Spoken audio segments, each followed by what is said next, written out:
और आइए इस वक्त की बड़ी खबर आपको बताते हैं। यूपी में उपचुनाव को लेकर बड़ी अपडेट आप तक पहुंचा रहे हैं। तारीख में कुछ बदलाव किया गया है। यूपी में 13 नवंबर की जगह 20 नवंबर को होंगे मतदान। पंजाब और केरल विधानसभा उपचुनाव में बदलाव। केरल और पंजाब में भी 20 नवंबर को होंगे मतदान। तो ये एक बड़ा अपडेट आपको बता रहे हैं। 13 नवंबर जब उपचुनाव होने हैं, ऐसे में तैयारियां जोरों पर हैं। हर पार्टी के अपनी जीत के दावे हैं, लेकिन अब तारीख में बदलाव कर दिया गया है। अशरफ काजी हमारे सहयोगी और जानकारी के साथ फोनलाइन पर मौजूद है। अशरफ, तारीख में जो बदलाव किया गया, इसके पीछे की वजह क्या है? इसमें देखिए, त्योहारों को बताया जा रहा है कि इसमें त्योहार हैं, जिस कारण से ये तारीखों का बदलाव किया गया है। और अब जो उत्तर प्रदेश की 5 सीटें हैं, उनमें 13 के बजाय अब 20 नवंबर को उपचुनाव होगा, जबकि बाकी जो 4 सीटें हैं उन पर 13 नवंबर ही को मतदान होगा। उत्तर प्रदेश में 9 सीटों पर उपचुनाव हैं। आज जो चुनाव आयोग ने तिथि में ऐलान किया है, उसमें केरला, पंजाब और उत्तर प्रदेश की 14 सीटें हैं कुल। उसमें 13 को पहले मतदान होना था, आज नहीं था। 3 तिथि के मुताबिक अब वो 20 नवंबर को मतदान होगा। और ये मतदान जो है कि अलग अलग राजनीतिक दलों की तरफ से आवेदन किया था, क्योंकि त्योहार हैं, पर्व हैं, इस वजह से मतदान जो प्रतिशत है वो कम हो सकता है, लोग मतदान नहीं करने आएंगे। तो इसी को ध्यान में रखते हुए चुनाव आयोग ने नई तिथि का ऐलान किया है। जी, डेवलपमेंट बता रहे हैं और वजह भी देखिए बता दी गई है। त्योहारों के मद्देनजर ये फैसला लिया गया है, लेकिन विपक्ष इस बात को लेकर जरूर मुद्दा बनाने की कोशिश करेगा और हमलावर होने की कोशिश भी करेगा। शफ बिल्कुल, देखिए, इसमें विपक्ष जो है अब इस तरह से तैयारी कर रहे थे अपने चुनाव की, और अब तिथि का आगे बढ़ना, तो कहीं ना कहीं उनको एक ये मौका मिल जाएगा राजनीतिक रूप से वो हथियार हथियार बनाकर इस्तेमाल करने का प्रयास करेंगे कि पहले तिथि 13 थी, अब 20 कर दी, तो सत्ताधारी दल जो है वो चुनाव से बचना चाहता है। तो इस तरह के आरोप वो लगा सकते हैं। कहीं ना कहीं वो सरकार को घेरने का प्रयास जरूर करेंगे। आप बने रहे हमारे साथ। दर्शकों को एक बार फिर से इस बड़ी खबर के बारे में अपडेट देते हैं। उत्तर प्रदेश में चुनाव की तारीख में बदलाव कर दिया गया है। उत्तर प्रदेश में 13 नवंबर की जगह 20 नवंबर को मतदान होगा। पंजाब और केरल विधानसभा उपचुनाव में भी बदलाव किया गया है। केरल और पंजाब में 20 नवंबर को मतदान होंगे। इससे पहले उत्तर प्रदेश में 13 नवंबर को वोटिंग होनी थी और उत्तराखंड में 20 नवंबर को। अब ये तय हुआ है कि उत्तर प्रदेश में भी 20 नवंबर को ही वोटिंग होगी, जिस दिन उत्तराखंड में वोटिंग होगी।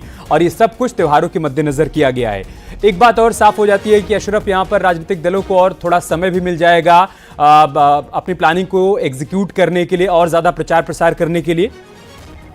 बिल्कुल, देखिए, जो अगर आप इसका सकारात्मक पहलू देखें तो जो राजनीतिक दल या जो निर्दलीय उम्मीदवार चुनाव मैदान में अपनी किस्मत आजमा रहे हैं, तो उनको जनता से जुड़ने का भी और 5 दिन का समय मिल जाएगा। तो ये एक उन लोगों के लिए एक सकारात्मक है कि वो ज्यादा से ज्यादा समय जनता के साथ रखेंगे, अपनी बात जनता तक पहुंचा सकेंगे कि हमें क्यों वोट दीजिए, हम आप लोगों के लिए क्या करेंगे। जो उनकी बातें हैं, जो उनके वादे हैं, वो और दूर तक जाकर और लोगों से सीधे सीधे संपर्क करते हैं कि उनको मौका मिलेगा। और इसका फायदा कुछ राजनीतिक दलों को भी होगा, क्योंकि समय ज्यादा मिल जाएगा। तो उनके जो बड़े नेता हैं, उनका चुनाव का दौरा और ज्यादा दोबारा हो सकता है बड़े नेताओं का, या फिर वो और जो रह जाते हैं तो उनको मौका मिलता है कि चुनाव मैदान में, उपचुनाव के मैदान में उनको भी प्रचार के लिए उतारा जाए। तो कहीं ना कहीं ये फायदा भी है। और कहीं देखें अगर इसे राजनीतिक रूप से, तो विपक्ष इसे हो सकता है कि एक हथियार के रूप में भी इस्तेमाल करे, सरकार पर हमलावर करे कि सरकार चुनाव से बचना चाहती है, और इस तरह के वो आरोप लगा सकती है। लेकिन सकारात्मक पहलू ये है कि लोगों से जुड़ने का राजनीतिक दलों को और समय मिलेगा। वो अपनी बात और ज्यादा मजबूती से अलग अलग तथ्य, केंद्र सरकार की योजनाएं, राज्य सरकार की योजनाएं और जो उनके आगे के प्लान है, वो सब जनता को बताएंगे। जी, महाराष्ट्र और झारखंड को लेकर कोई बदलाव नहीं है अशरफ? नहीं, सिर्फ केरला, पंजाब और उत्तर प्रदेश की 5 सीटों पर सिर्फ बदलाव किया गया है उपचुनाव की तिथि में। बाकी सब जगह 13 तारीख को ही होगा। सिर्फ एक जगह उत्तराखंड और उपचुनाव जो होना है, तो वहां पर तिथि 20 को है। बाकी सब जगह ये उपचुनाव जो है 13 तारीख को ही रहेगा। अभी तक कोई रिएक्शन पॉलिटिकल पार्टीज की तरफ से? देखिए, अभी चुनाव का आयोग ने इसके आदेश जारी किए हैं, तो निश्चित रूप से अभी कुछ देर बाद ही जो राजनीतिक दल हैं वो इस पर अपनी प्रतिक्रिया देंगे। ठीक है, बहुत शुक्रिया आपका हमारे साथ जुड़ने के लिए और जानकारी हम तक पहुंचाने के लिए। ये बड़ी खबर हम आपको बता रहे हैं, बदलाव किया गया है उपचुनाव की तारीखों में। उत्तर प्रदेश की 9 विधानसभा सीटों पर 13 नवंबर को वोट डाले जाने थे, लेकिन अब तारीख बदल गई है। 13 नवंबर के बजाय 20 नवंबर को वोट डाले जाएंगे। उत्तराखंड की एक सीट पर भी 20 नवंबर को ही वोट डाले जाएंगे और उत्तर प्रदेश की सभी 9 विधानसभा सीटों पर भी 20 नवंबर को ही वोट डाले जाएंगे। और बीजेपी से हमारे बीजेपी से प्रवक्ता मनीष शुक्ला जी इस वक्त हमारे साथ जुड़ चुके हैं। मनीष जी, थोड़ा और समय मिल गया आप सबको अपनी तैयारियों को एग्जीक्यूट करने के लिए। 13 नवंबर के बजाय 20 नवंबर को वोटिंग होगी। हाँ, चुनाव आयोग ने निर्णय लिया है।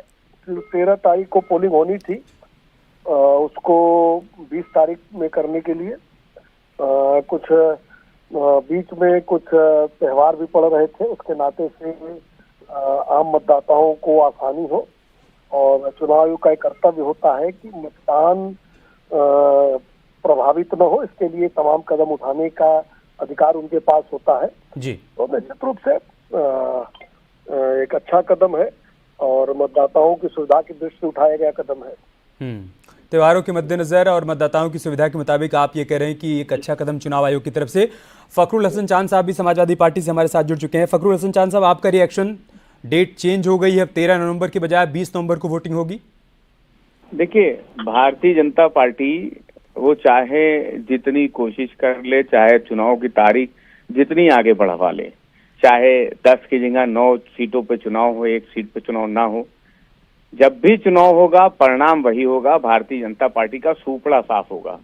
अगर वो कारण है कि 13 तारीख को कोई त्यौहार था, इस त्यौहार की वजह से इन तारीखों को आगे बढ़ाया गया, तो तारीख 14 भी हो सकती थी, वो 12 भी हो सकती थी, वो 15 भी हो सकती थी। एक हफ्ते की तारीख को बढ़ाना वो समझ के परे है और समझ भी आता है कि चुनाव आयोग, भारतीय जनता पार्टी की तैयारी पूरी नहीं है, भाजपा हताश और निराश है चुनाव में, तो एक हफ्ते का समय उन्हें और चाहिए। लेकिन समय चाहे जितना ले लीजिए, परिणाम बदलने वाला नहीं है। उत्तर प्रदेश में भारतीय जनता पार्टी का सूपड़ा पूरी तरह से साफ होने वाला है।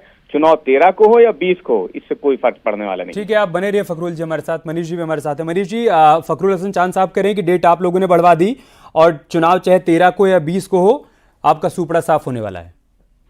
पूरे देश में 13 और 20 तारीख 2 तिथियों में चुनाव हो रहे हैं।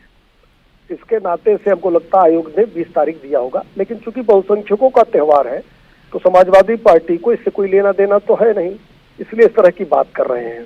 और रहा सवाल मिल्कीपुर का, तो पूरी दुनिया जान गई है कि मिल्कीपुर में जब बाबा गोरखनाथ जो पूर्व विधायक हैं अपना रिट वापस लेने गए तो अवधेश प्रसाद जी के वकील ने वहां विरोध किया।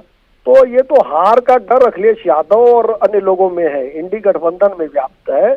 और जिस तरीके से इंडी गठबंधन खंड खंड हो रहा है, महाराष्ट्र में इनको कोई नहीं पूछ रहा है, हरियाणा में दीपेंद्र हुड्डा ने बेइज्जत किया, इनकी हैसियत बताई, कमलनाथ ने पहले ही मध्य प्रदेश में बचाई है।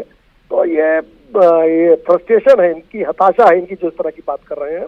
और देखिए, हिंदू धर्म और बहुसंख्यकों के त्यौहार के प्रति समाजवादी पार्टी की ये सोच पुरानी है कि भाई इनको क्या त्यौहार मनाना है, इनके ये क्यों त्यौहार मनाएंगे।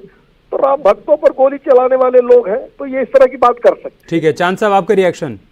देखिए, राम भक्तों पे गोली चलाने वाली जब ये बात करते हैं तो हम उस अधिकारी का नाम पूछना चाहते हैं जो अधिकारी आपके साथ मुलायम सिंह यादव थे मुख्यमंत्री। मैं बता देता हूं, अधिकारी कौन था? मुलायम सिंह यादव थे, कहाँ रखा है? जिन्होंने कहा था परिता पर नहीं मार सकेगा। बड़ा बोलते हैं आप, सवाल करते हैं, मुलायम सिंह यादव ने कहा कि अगर गोली हम न चलवाते बड़ा परेशान रहते हैं, मुस्लिमों का विश्वास टूट जाता। देखिए, अगर फोनों पर अगर इनसे तू मैं करानी तो मुझे मत जोड़ा कीजिए। इनको मुस्लिमों का विश्वास नहीं टूटे, इसलिए मैनर्स सिखाइए। डिबेट नहीं चल रही है। नहीं, फोनों पे डिबेट नहीं होती है मनीष जी। चलिए ठीक है, मैं आप दोनों से रिक्वेस्ट करूंगा, टोका टाकी लड़ाई का कोई मतलब नहीं। हफ्ते भर का और समय मिल गया है, अपनी ऊर्जा तैयारियों में लगाएंगे तो बेहतर रहेगा। चांद साहब आपका भी बहुत बहुत शुक्रिया और मनीष जी आपका भी बहुत बहुत शुक्रिया हमारे साथ जुड़ने के लिए और अपनी बात रखने के लिए।